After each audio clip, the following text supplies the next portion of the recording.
మా గోడు వినడానికి వచ్చిన మీడియా మిత్రులకు నమస్కారాలండి. నేను ఒక మాజీ సైనికుడిని. దేశం కోసం సేవ చేశాను. నా పాప బీటెక్ చేసి ఎన్ఐటి ద్వారా బీటెక్ చేసి 10 లక్షల ప్యాకేజీలు ఉన్నా కూడా నన్ను ఆదర్శంగా తీసుకొని ఈ రాష్ట్రానికి సేవ చేస్తా అని ఆమె ఉన్న ఉద్యోగాలు 10 లక్షల ప్యాకేజీను రిజైన్ చేసి ఈ 2000 సంవత్సరంలో జరిగింది. ఇప్పటికి 5 ఇయర్స్ అవుతుంది. ఆమె అప్పటి నుంచి రోజు 16 గంటలు చదివింది. ఆమె ఎంతో కష్టపడి చాలా 3 సార్లు ప్రిలిమ్స్ క్వాలిఫై అయింది. మూడోసారి ఇప్పుడు మెయిన్స్ రాసింది, ర్యాంకు సాధించుకుంది. రేపు ఉద్యోగం వస్తుంది, ఇక అపాయింట్మెంట్ వస్తుంది అనగా కోర్టులో కేసు పడింది. ఆమెకు రాకుండా అయింది. కోర్టులో తీర్పు కూడా మాకు ప్రతికూలంగా వచ్చింది. మేము ఎంతో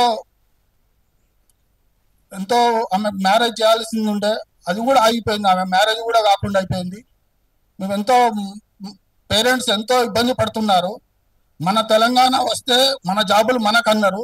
12 ఏళ్ళ తర్వాత అది సాకారం కాబోతే దానికి అడ్డుపులు వేసారు, కాకుండా చేశారు.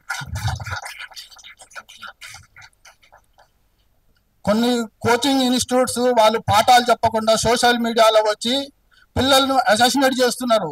మా పిల్లలందరికీ నేను ఎంతో మందితో ఇంటాక్టర్ అయినా వాళ్ళంతా చాలా జెన్యున్ పీపుల్స్, వాళ్ళు సెలెక్షన్ అయిన పిల్లలందరూ. అటువంటి వాళ్ళ పిల్లల్ని డబ్బులకు జాబ్ కొన్నారని చెప్పి నానా విధాలుగా పాపం మళ్ళీ అసాసినేట్ చేస్తున్నారు. అది చాలా ఇబ్బందికరం. 3 కోట్లు ఎవరు పెడతారండి? 3 కోట్లు జాబ్ పెట్టడానికి అవసరం ఏమొచ్చింది? 3 కోట్లు ఇచ్చి పెళ్లి చేసుకునే వాళ్ళంగా పిల్లకు. తెలంగాణ సభ్య సమాజం దీన్ని గుర్తించాలి.